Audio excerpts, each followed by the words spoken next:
वंदे मातरम। जय श्री राम। दोस्तों, कैसे हैं आप सब। दोस्तों, कहते हैं जीवन में कुछ मौके कभी कभार ही मिलते हैं, और फिलहाल भारत के पास भी एक ऐसा ही मौका है जो ना इससे पहले कभी आया और ना ही शायद कभी आगे आएगा। ये मौका है चीन से अपने क्षेत्र अक्सई चीन को वापस लेने का, जिस पर पिछले कई सालों से चीन ने अवैध रूप से कब्जा कर रखा है।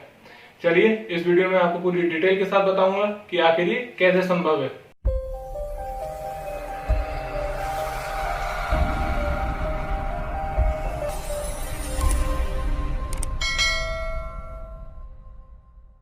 पिछले कई दिनों से हम ये देख रहे हैं कि चीन LAC यानी लाइन ऑफ एक्चुअल कंट्रोल पर लगातार भारत को उकसाने की हरकतें कर रहा है।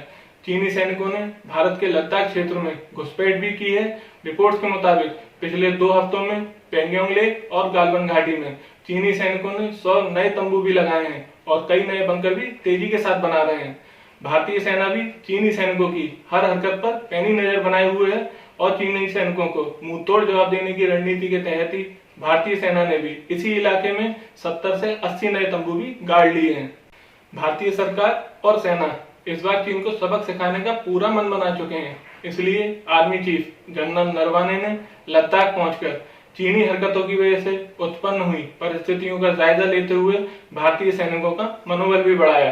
चीन ने अपने सैनिकों को गालवन घाटी में भेजकर एक बार फिर यह साबित कर दिया कि वे भरोसा करने लायक देश नहीं है, क्योंकि गालवन घाटी वही इलाका है जिसे आज तक खुद चीन भी भारतीय क्षेत्र मानता आया है। दोस्तों, भारत के लिए एक सुनहरा मौका है कि भारत कारगिल घाटी की तरह ही कार्रवाई करते हुए चीनी सैनिकों को चीन की सीमा में खदेड़ दे, क्योंकि इस तरह किसी दूसरे देश की सीमा में अपने सैनिकों को इकट्ठा करना उस देश को युद्ध के लिए उकसाना ही होता है। और जब से चीन ने सीमा पर तनाव बढ़ाया है, तभी से पूरी दुनिया को पता है कि चीन भारत पर दबाव बनाने के लिए ही ये कार्रवाई कर रहा है और पूरी दुनिया चीन की विस्तारवादी नीति को भी बहुत अच्छी तरह से जानती है। इसलिए इस समय पूरे विश्व में चीन के खिलाफ और भारत के पक्ष में एक नैरेटिव बना हुआ है।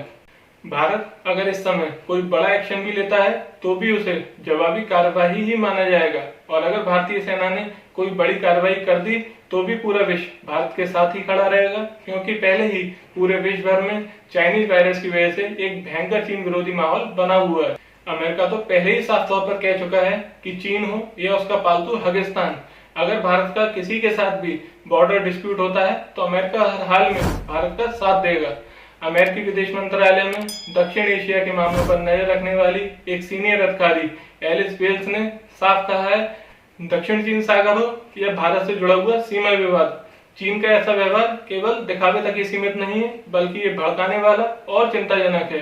यह भी साबित करता है कि चीन कितना बड़ा खतरा पैदा कर सकता है। दोस्तों, चीन चाहे सीमा पर कितने भी सैनिक जुटा ले, लेकिन अगर युद्ध हुआ तो चीन की हार तय है, क्योंकि चीन ने छोटे देशों को छोड़कर आज तक किसी बड़े देश से कोई युद्ध नहीं जीता है। अब आप कहेंगे कि साल 1962 के युद्ध में क्या हुआ था।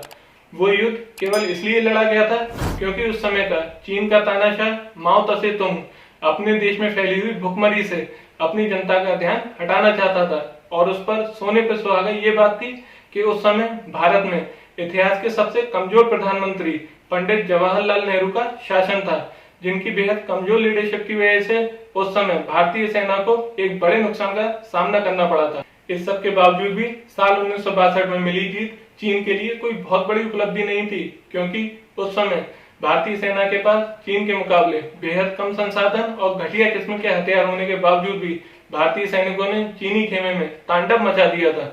दोस्तों, पिछली बार जब डोकलाम में भारत और चीन की सेनाएं आमने सामने आई थी, तब भी अमेरिका ने भारत का ही साथ दिया था, और इस समय चाइनीज वायरस की वजह से अमेरिका, फ्रांस, ब्रिटेन और ऑस्ट्रेलिया समेत लगभग पूरा विश्व ही चीन के खिलाफ है।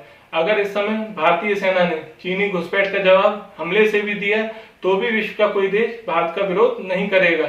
इसलिए ये भारत के पास एक सुनहरा मौका है कि भारत अपने क्षेत्र अक्सई चीन पर कब्जा कर उसे अपने अधिकार क्षेत्र में मिला ले। हो सकता है कि ऐसा मौका दोबारा ना मिले, क्योंकि इस समय पूरे विश्व भर में जैसा चीन विरोधी माहौल बना हुआ है, ऐसा सदियों में एक ही बार होता है। और इन चीनियों को यह बात भी समझनी पड़ेगी कि अब भारत साल 1962 वाला भारत नहीं है, और न ही इस समय भारत में पंडित नेहरू की तरह एक कमजोर नेतृत्व वाले प्रधानमंत्री का शासन है, बल्कि इस समय भारत का जो प्रधानमंत्री है वह अपने मजबूत इच्छा शक्ति और निर्भीक फैसलों की वजह से पूरी दुनिया भर में जाना जाता है। दोस्तों, अगर आपको मेरी वीडियो अच्छी लगी है तो वीडियो को लाइक करें, शेयर करें और चैनल को सब्सक्राइब करना ना भूलें। और अगर आप ये वीडियो फेसबुक पर देख रहे हैं तो मेरे पेज को फॉलो करें। जय हिंद।